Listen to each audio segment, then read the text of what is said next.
وفضل زمانا على زمان كما فضل مكانا على مكان وإنسانا على إنسان ونشهد أن لا إله إلا الله وحده لا شريك له ونشهد أن سيدنا وسندنا وحبيبنا وطبيب قلوبنا ومولانا محمدا عبده ورسوله أما بعد فأعوذ بالله من الشيطان الرجيم بسم الله الرحمن الرحيم يا أيها الذين آمنوا قوا أنفسكم وأهليكم نارا وقودها الناس والحجارة صدق الله العظيم وصدق رسوله النبي الكريم عن عبادة بن صامت رضي الله تعالى عنه قال أن النبي صلى الله عليه وسلم قال أضمنوا لي ستا من أنفسكم أضمنوا لكم جنة أصدقوا إذا حدثتم وأوفوا إذا وعدتم وأدوا إذا اؤتمنتم واحفظوا فروجكم وغضوا أبصاركم وكفوا أيديكم أو كما قال عليه الصلاة والسلام بسم الله الرحمن الرحيم إن الله وملائكته يصلون على النبي يا أيها الذين آمنوا صلوا عليه وسلموا تسليما সকলে জবান খুলে দরুদ ইব্রাহিম পড়ি اللهم صل على محمد وعلى آل محمد كما صليت على إبراهيم وعلى آل إبراهيم إنك حميد مجيد اللهم بارك على محمد وعلى آل محمد كما باركت على إبراهيم وعلى آل إبراهيم إنك حميد مجيد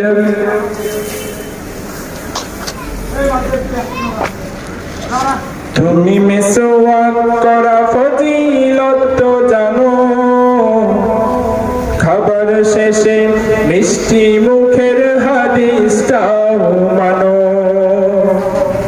তুমি মেসওয়াক করা ফজিলত তো জানো, খাবার শেষে মিষ্টি মুখের হাদিসটাও মানো। শুধু হক কথাটা উচ্চ স্বরে বলতে পারো না, অন্যায় দেখে মারুদ হয়ে চলতে পারো না। কথা বলেন ঠিক কিনা? তুমি মেসওয়াক করা ফজিলত তো জানো, খাবার শেষে মিষ্টি মুখের হাদিসটাও মানো।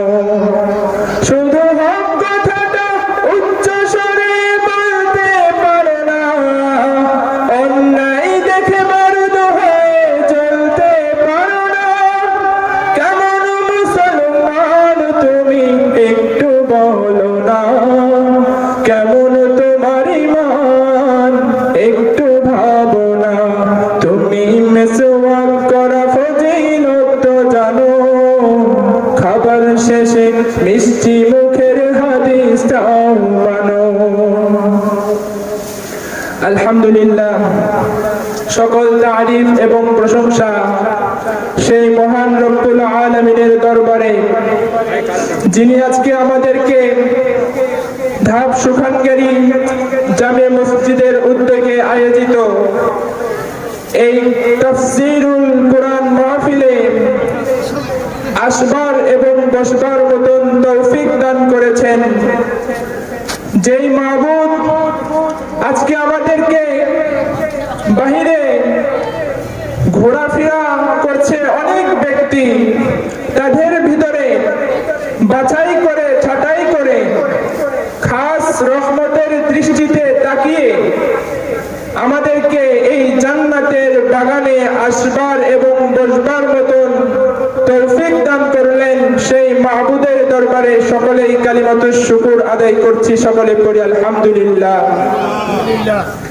লাখো কোটি দরুদ ও সালাম সেই বিশ্ব নেতার প্রতি, বিশ্ব মানবের প্রতি, যিনি আমাদেরকে দ্বীন শিক্ষা দিয়েছেন, যার ওসিলায় আজকে আমরা ইসলাম ধর্ম উপহার পেয়েছি। যেই নেতা যদি আমাদের মাঝে না আসতেন, যেই নেতা যদি আমাদের জন্য তার দাঁত মুবারক কুরবানি না করতেন, হাজার হাজার লক্ষ লক্ষ যাতনা সহ্য না করতেন, আজকে আমাদের সামনে এই ইসলাম ধর্ম আসতো না। কথা বলেন ঠিক কিনা? সেই বিশ্ব নেতার প্রতি সকলে দরুদ ও সালাম পেশ করছি, সকলে পড়ি সাল্লাল্লাহু আলাইহি ওয়াসাল্লাম। সম্মানিত হাজিরিন, আল্লাহ তাআলা আমাদের মাঝে একটি কিতাব নাজিল করেছেন। সেই কিতাবটির নাম কি? কোরআন। আল্লাহ তাআলা আমাদের মাঝে যেই কোরআন নাজিল করেছেন, এই কোরআনের ভিতরে কি কোনো ভুল ত্রুটি আছে? যদি কোনো মুসলমান দাবি করা ব্যক্তি কোরআনের ভিতরে কোনো ভুল বা ত্রুটি আছে বলে দাবি করে, বা কোরআনকে নিয়ে কোনো অপব্যাখ্যা করে, তাহলে সঙ্গে সঙ্গে তার ঈমান থাকবে না যাবে? অবশ্যই সাথে সাথে তার ঈমান চলে যাবে। কারণ আল্লাহ তাআলা নিজেই কোরআনের প্রথমেই সূরাতুল বাকারায় ঘোষণা করেছেন, যালিকাল কিতাবু লা রাইবা ফীহ।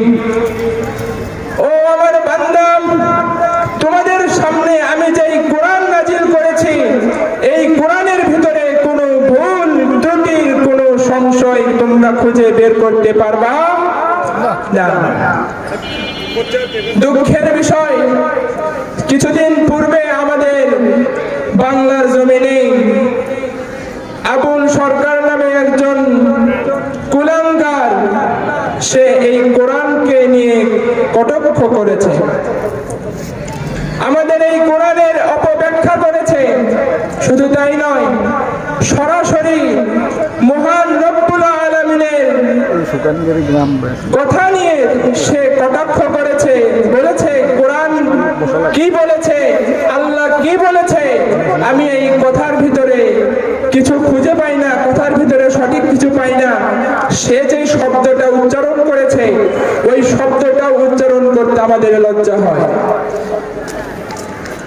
আমি স্পষ্ট করে বলতে চাই, আমাদের এই বাংলার জমিনে যদি কোরআনের আইন চালু থাকতো, ওই রকম কাফের যে কোরআনকে নিয়ে কটাক্ষ করেছে তার ওই কোরআনকে নিয়ে কটাক্ষ করার আগে তার গলা থেকে কল্লাকে আলাদা করে দেওয়া হতো। কথা বলেন ঠিক কিনা? যেই সমস্ত মানুষ কোরআনকে নিয়ে কটাক্ষ করবে কোন মুসলমান তার এই কথাকে মেনে নিতে পারে না। অথচ আমরা এটাও দেখেছি অনেক মানুষ আবার তার পক্ষ নিয়ে কথা বলছে। সে যে কোরআনকে নিয়ে কটাক্ষ করলো তার বিরুদ্ধে কোন পদক্ষেপ নিবে, তার বিরুদ্ধে কি শাস্তি নিবে এটার কোনো কথা নাই। উল্টো অনেক বড় রাজনীতিবিদগণরাও তাদের পক্ষ নিয়ে কথা বলে, আবার তাদের জন্য সুপারিশ দাবি করে, তাদের এটাকে কোনো ভুল হয় নাই বলে দাবি করে। কারণ তাদের কিছু ভোটের প্রয়োজন আছে সামনের নির্বাচনে। কথা বলেন ঠিক কিনা? যদি কোন মুসলমান কোরআনের অপব্যাখ্যাকারী, আল্লাহ তাআলাকে নিয়ে অপব্যাখ্যাকারী পক্ষেও কথা বলে, সে যে অপব্যাখ্যা করেছে সেও কাফের, এবং যেই ব্যক্তি তাদের পক্ষ নিয়ে কথা বলবে সেও কাফের। কথা বলে ঠিক কিনা? সম্মানিত হাজিরিন, আমরা হুজুররা যখন এই সমস্ত কথা বলতে যাই, আমাদেরকেও আবার অনেকে অনেক কথা বলে হুজুররা ধর্ম নিয়ে ব্যবসা শুরু করছে, হুজুররা মাহফিলে এসে কোরআন হাদিসের কথা বলা বাদ দিয়ে রাজনৈতিক কথা বলা শুরু করছে। কিন্তু আল্লাহ তাআলা যে আমাদের ভিতরে কোরআন নাজিল করেছেন, এই কোরআনের ভিতরে শুধু নামাজ, রোজা, যাকাতের কথাই আছে নাকি কিভাবে বাংলাদেশকে শাসন করতে হবে, কিভাবে এই পুরো বিশ্বকে শাসন করতে হবে, এই বিশ্বকে শাসন করার পদ্ধতিও আল্লাহ তাআলা কোরআনের ভিতর বলে দিয়েছেন। আজকে যদি আমরা এই সমস্ত কথা বলতে যাই, তারা আমাদেরকে গালি দেয়, হুজুররা ধর্ম নিয়ে ব্যবসা শুরু করছে। আজকে আপনাদের সামনে ধর্ম নিয়ে ব্যবসা করার সংজ্ঞা বলে যায়। বাংলাদেশে কোনো একজন ব্যক্তি যদি ঘোষণা করে, কোনো আলেমকে প্রস্তাব দেয়, আমি আপনাকে 1 কোটি টাকা দিব, বিনিময়ে আপনি আপনার যে টুপি, আপনার যে জুব্বা, আপনার যে সুন্নতি লেবাস রয়েছে এটাকে খুলে ফেলতে হবে এবং আপনার দাড়িকে কেটে ক্লিন শেভ করে রাস্তায় ঘুরতে হবে। আপনাদের কি মনে হয় বাংলাদেশের কোনো আলেম এই প্রস্তাব মেনে নেবে? অথচ পক্ষান্তরে যদি কোনো একজন নেতাকে বলা হয় আপনার সামনে অনেক ভোট পাবেন, আপনি আপনার এই শার্ট প্যান্ট খুলে জুব্বা পাঞ্জাবি পরুন, দাড়িটা একটু লম্বা করুন এবং ঘন ঘন মসজিদে যে নামাজ পড়ুন, আপনি ভোট পাবেন, আপনার নির্বাচনে অনেক সুবিধা হবে এবং মানুষজন আপনাকে অনেক ভালো বলবে। বলেন এই প্রস্তাবে তারা রাজি হবে কিনা? তাদেরকে রাজি হওয়াতে হবে না।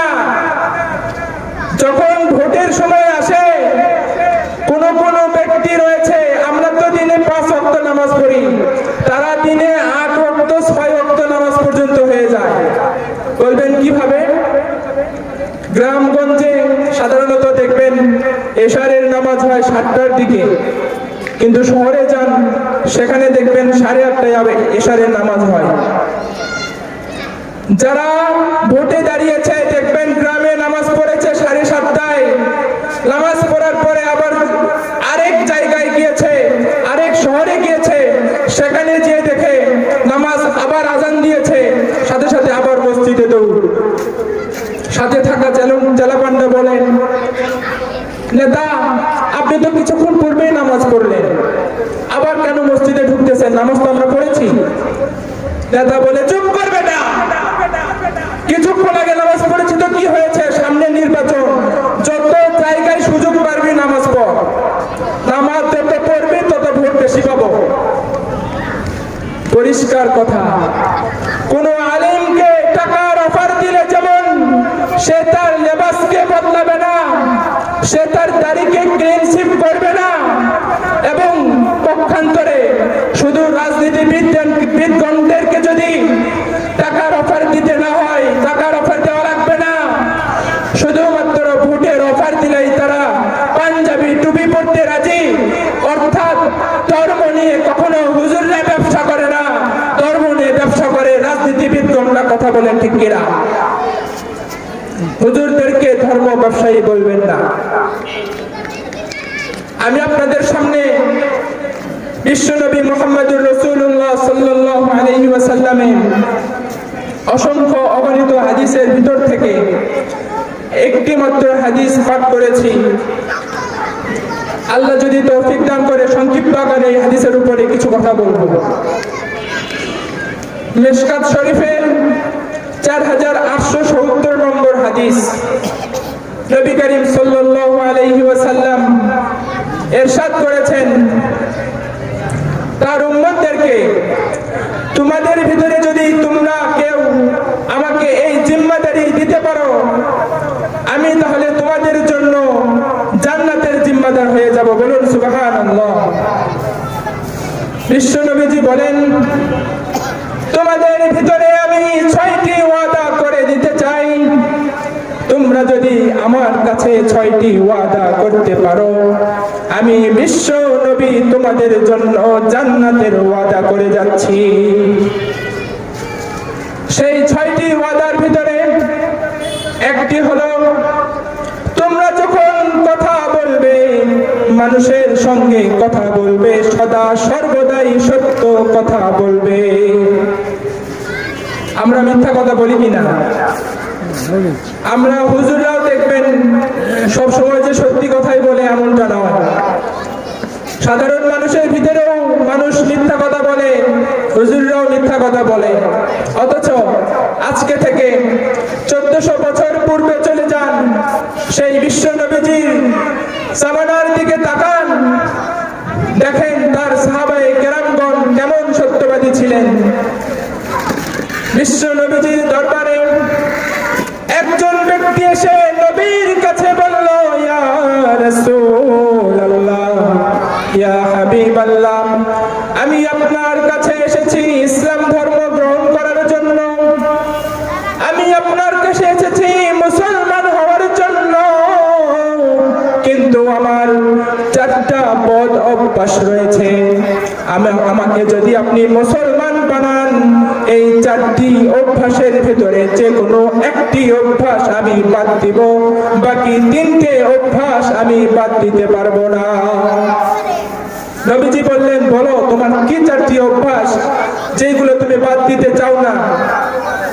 সেই ব্যক্তি নবীর সামনে বলল, আমার 1 নম্বর অভ্যাস আমি মিথ্যা কথা বলি, 2 নম্বর অভ্যাস আমি জিনা করি, 3 নম্বর অভ্যাস আমার রয়েছে আমি চুরি করি, এবং 4 নম্বর অভ্যাস রয়েছে আমি যখন রাতে বাড়িতে থাকি অনেক সময় নেশা করি, মদ্যপান করি। নবীজি বললেন, ঠিক আছে, আমি তোমাকে এই 4টি অভ্যাস একবারেই বাদ দিতে বলবো না, শুধুমাত্র একটি অভ্যাস বাদ দিতে বলবো, বাকি 3টি তোমার যে অভ্যাস রয়েছে তুমি করে যেতে পারো, সমস্যা নেই, কিন্তু সাথে একটি শর্ত দিচ্ছি, 7 দিন পর পরে তুমি আমার কাছে আসবা এবং আমার সাথে মাঝে মধ্যে একটু দেখা করবা, কথা বলবা। সাহাবায়ে কেরাম বললেন, এর চাইতে সহজ আর কিছু হতে পারে? আমাকে জিনার অনুমতি দিল। নবীজি বললেন, তুমি মিথ্যা কথা বলবা না। সেই ব্যক্তি বলল, আমাকে শুধুমাত্র মিথ্যা কথা বলার জন্য বারণ করলেন?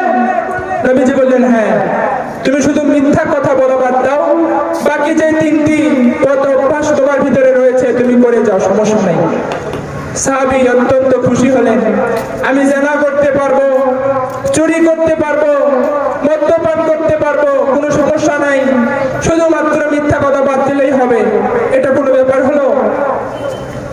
সাহাবায়ে কেরাম যখন বাড়িতে চলে গেল, বাড়িতে চলে যাওয়ার পর রাতের বেলা সবাই যখন ঘুমিয়ে পড়েছে, ওই সাহাবী একজন ব্যক্তির বাড়িতে গেল চুরি করার জন্য।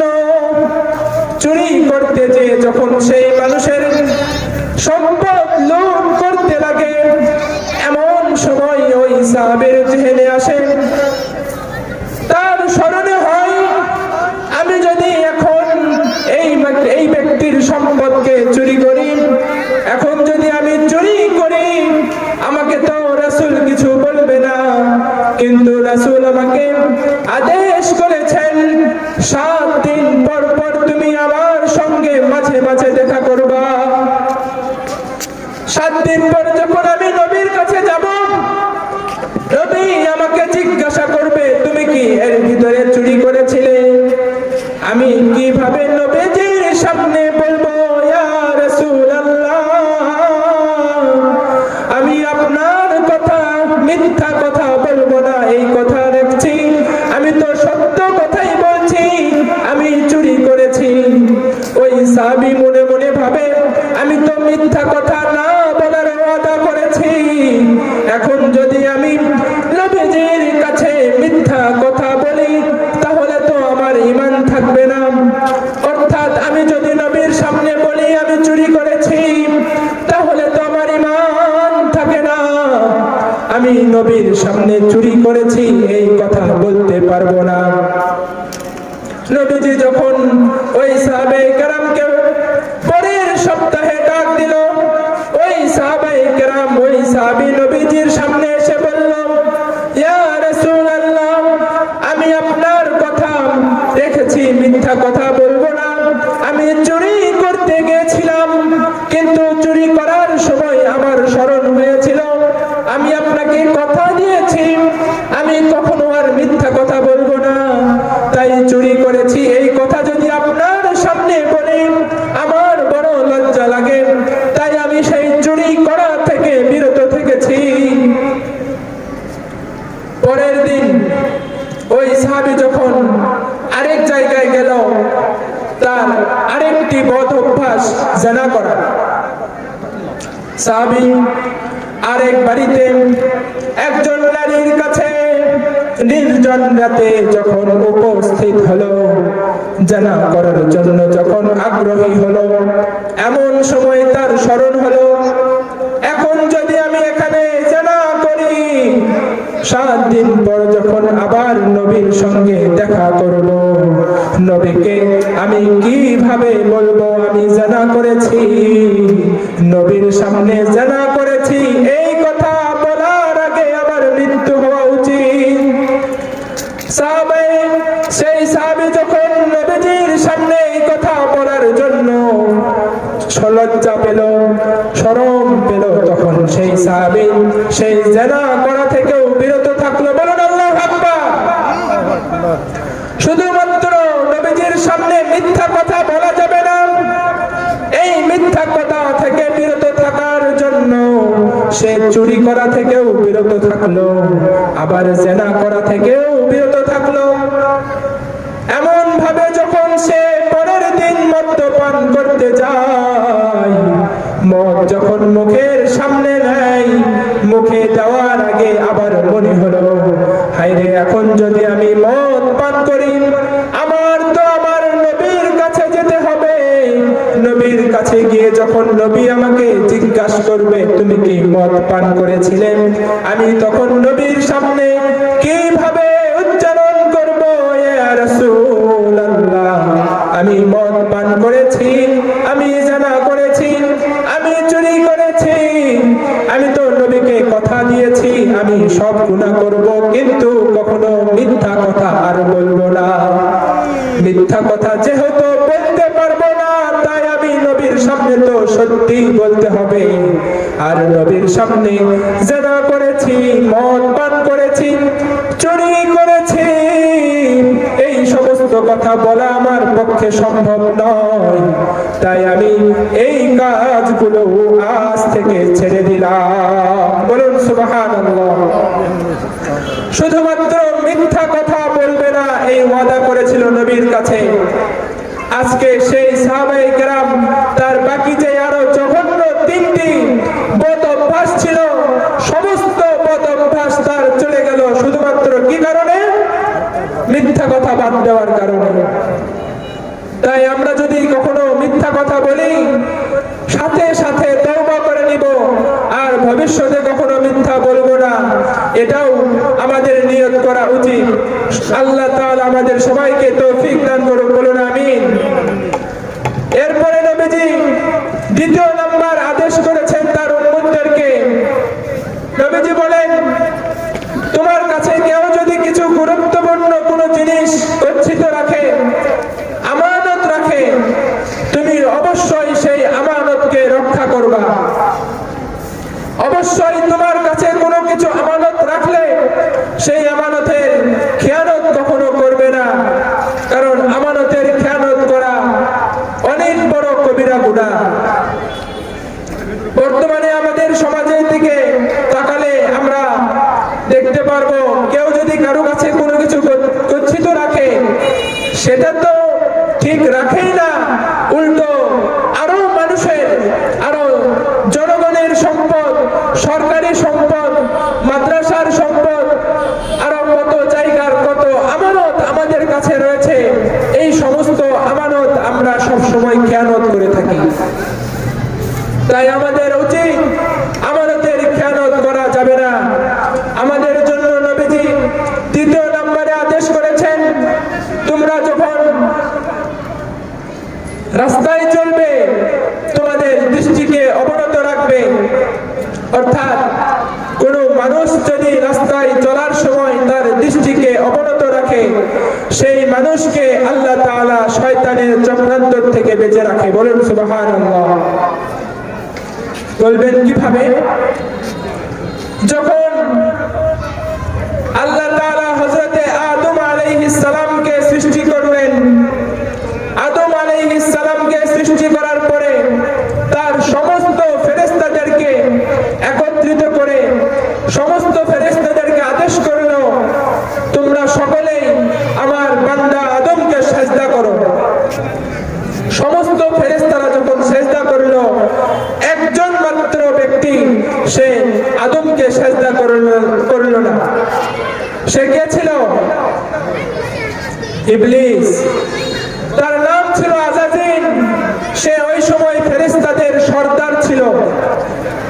ইবলিস শুধুমাত্র আদমকে যখন সিজদা করল না, তখন আল্লাহ তাআলা আদমকে সিজদা না করার কারণে তাকে জান্নাত থেকে বিতাড়িত করলো এবং তাকে সবচাইতে বড় মানুষের দুশমন শয়তান হিসেবে ঘোষণা করলো এবং তাকে বলল, তুই এখনই আমার এই জান্নাতের এই আরশ থেকে বের হয়ে চলে যা, তোর কোনো জায়গা নাই। যখন ফেরেশতাকে সিজদা করার পরে ইবলিস যখন সিজদা করলো না, তখন ইবলিসকে যখন আল্লাহ তাআলা বের করে দিল, ইবলিস আল্লাহকে বলল, আমাকে জান্নাত থেকে বের করে দিচ্ছেন, সমস্যা নাই, আমি আপনার কাছে কয়েকটা জিনিস চাবো, কয়েকটা আবেদন করব, আমার এই আবেদনগুলো আপনি কবুল করে নেন। আল্লাহ বললেন, কি বল? তখন শয়তান ইবলিস আল্লাহকে লক্ষ্য করে বলে, আমি মানুষের যেন শিরায় শিরায়, রগে রগে প্রবেশ করে মানুষকে ধোঁকা দিতে পারি, আমি মানুষকে যেন সব সময় তার আমল থেকে বিরত রাখতে পারি এবং আমাকে কিয়ামত পর্যন্ত হায়াত দেওয়া হোক। আল্লাহ তাআলা তার এই সবগুলো শর্ততে রাজি হলেন এবং সেই ইবলিস আল্লাহর সামনে এটাও বলল যে আমি মানুষকে ডান দিক থেকে, বাম দিক থেকে, সামনে থেকে, পেছনে থেকে, চতুর্দিক থেকে আক্রমণ করব। কিন্তু যখন ফেরেশতার সামনে, আল্লাহ তাআলার সামনে ইবলিস বলল যে আমি চতুর্দিক থেকে আহ্বান মানুষদেরকে আক্রমণ করব, কিন্তু সে এটা বলতে ভুলে গিয়েছিল যে মানুষের উপর দিক থেকে আর নিচের দিক থেকেও আমি আক্রমণ করব। শয়তান ইবলিস মানুষকে শুধু ডান দিক থেকে আর বাম দিক থেকে, সামনে সামনের দিক থেকে আর পিছনের দিক থেকে আক্রমণ করার কথা বলেছিল, কিন্তু উপরের দিক থেকেও যে আক্রমণ করা যাবে আর নিচের দিক থেকেও যে আক্রমণ করা যাবে এই কথা বলতে শয়তান ভুলে গিয়েছিল। আল্লাহ তাআলা শয়তানকে লক্ষ্য করে বলে, ও শয়তান ইবলিস শুনে রাখ, তুই যখন মানুষদেরকে চতুর্দিক থেকে আক্রমণ করবি, ওই ব্যক্তি যদি নিচের দিকে তাকিয়ে চলে অথবা উপরের দিকে তাকিয়ে আমার কাছে কিছু চাই, আমি তাকে তোর এই সমস্ত চক্রান্ত থেকে বেঁচে দিব, আমি তার জীবনের সমস্ত গুনাহ খাতা মাফ করে দিব, তাকে আমি জান্নাত দান করে দিব। বলুন সুবহানাল্লাহ। অর্থাৎ কোন মানুষ যদি নিচের দিকে তাকিয়ে রাস্তাঘাটে চলে তাহলে তাকে শয়তান ধোঁকা দিতে পারবে না। আল্লাহ তাআলা আমাদেরকে আমল করবার তৌফিক দান করুক, বলুন আমিন। সংক্ষিপ্ত সময়, তাই আমি কথা আর বাড়াতে পারছি না, যতটুকু বলেছি আল্লাহ তাআলা সর্ব